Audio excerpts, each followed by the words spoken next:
Disclaimer: due to copyright law, everything you will see in this video is made special by Razer of Razer team. In this video, we will be going to disassembled and 2.5mm hard drive, plus previewing the tools that I use. Hello, cyber world. It's me, Razer of Razer team. In this video, we will be going to disassemble a 2.5mm hard drive. Ipapakita ko lang sa ating audience at mga taong nakasubaybay sa aking channel kung ano nga ba ang nasa loob ng isang hard drive.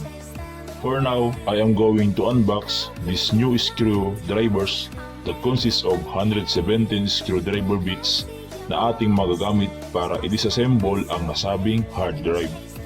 Well, makikita nyo naman yan sa Google image kung ano ang itsura.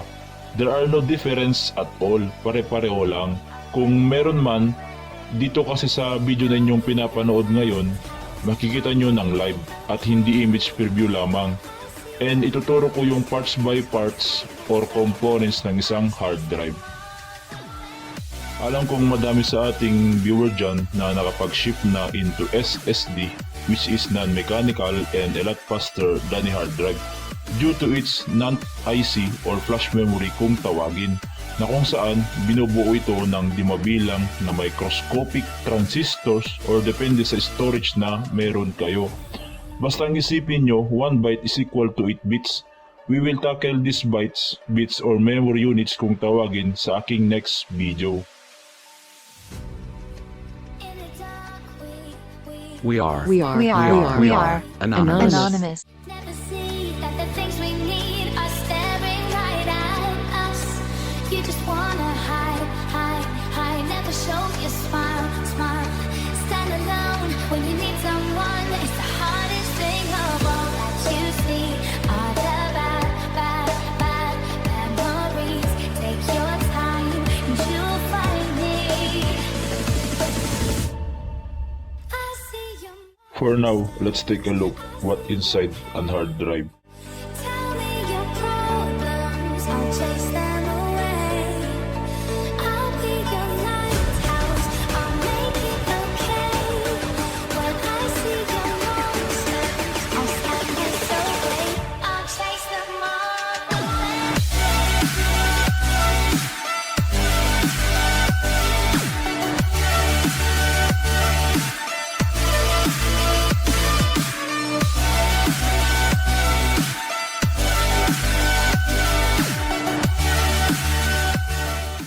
CPU.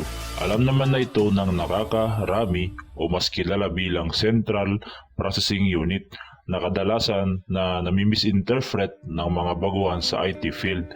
Tinatawag na CPU yung System Unit, which is in this video. I will correct that information and I hope it will serve you right. Anyway, CPU. First, let me tell you that a CPU consists of microcomputer containing millions of elements.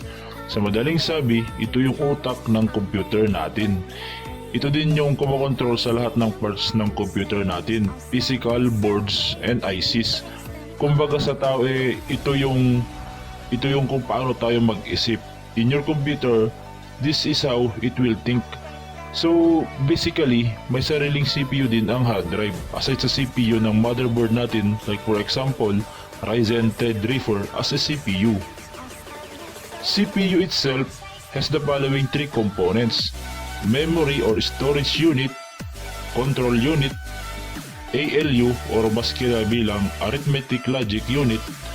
Pwede nyo ito i-deep research para humusay pa kayo sa kung anumang information ang pinanghahawakan nyo ngayon. TVS diode or mas kilala bilang transient voltage suppressor diode. Na-design ang diode na ito para protektahan yung mainboard ng hard drive natin mula sa overvoltage threat such as EFT and ESD or mas kilala bilang electrostatic discharge. Alam nyo naman na ito kung tapos na kayo ng inyong second year level IT sa inyong mga respective university. Yung ESD kasi, ito yung kuryente na mula sa ating katawan, sa ating mga daliri especially, na pwedeng makasira sa IC. Since TVS diode included in the hard drive PCB, maiiwasan ang nasabing ESD. But as usual, pag magbabaklas tayo ng anumang PCB components, ugaliing humawak mula sa metal object para mag-discharge yung ESD sa katawan natin. One example is your screwdriver. In this way, madi-discharge yung ESD natin. ROM/BIOS o mas kilala sa tawag na read-only memory, and for BIOS, ang ibig sabihin ay Basic Input-Output System. Ang function kasi nito sa hard drive natin, ito muna yung mauunang magbibigay ng instruction sa main processor unit mo pag nag-power up ka, bago niya ipasa sa CPU mo to take over the next set of instruction. Ito yung tinatawag na booting up or boot.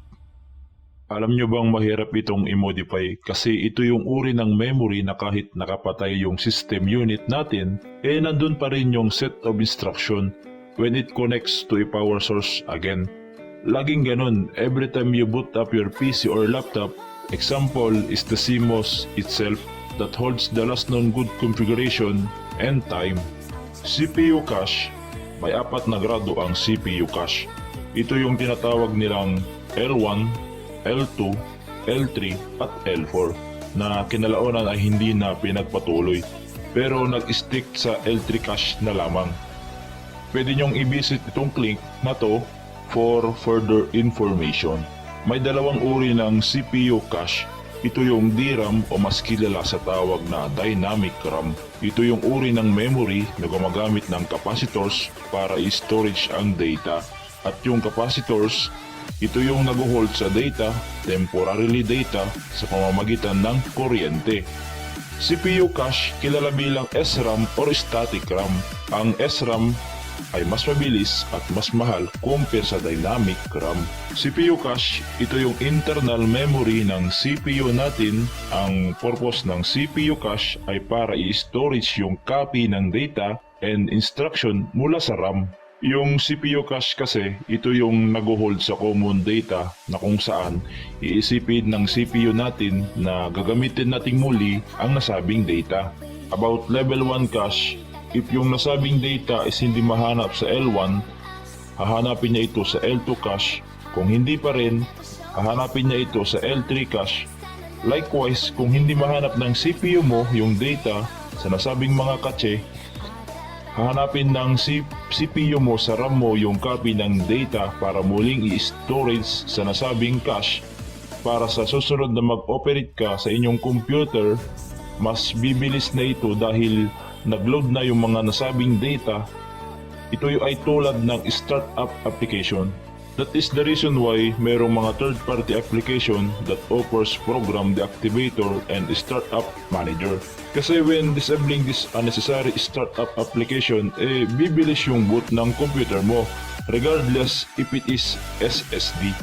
Motor Control Chip. Well, madali lang ipaliwanag ito. Ito yung responsible sa pag-control ng read-write header ng inyong hard drive. Dinasan ito for that purpose since hard drive is mechanical. That is composed of such components tulad ng displatter, actuator, actuator arm, actuator axis, actuator read-write head, spindle at marami pa. In general, a hard drive is consists of mechanical parts such as displatter, actuator, actuator arm, suspension, actuator read-write head, spindle motor, data track, e-block, and the disk.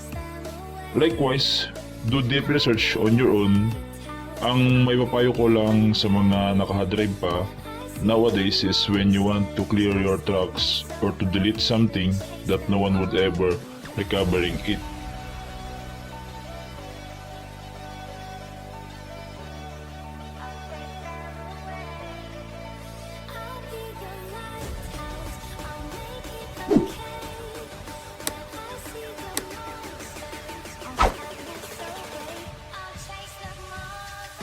Then you may use a shred methodology such as DOD-5220-22-M, a way of removing files completely without a trace.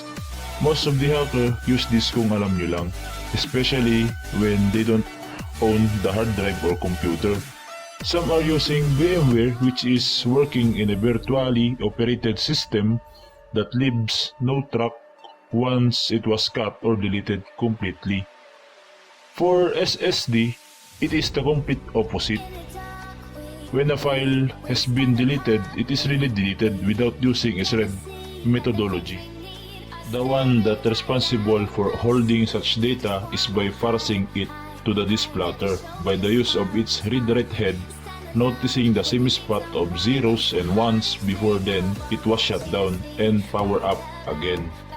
I hope na may natutunan kayo sa bidyong to. Once again, it's me, Razor of Razor Team, ang magpapaintindi sa inyo kung ano ang mundong pinasok ninyo sa cyber world.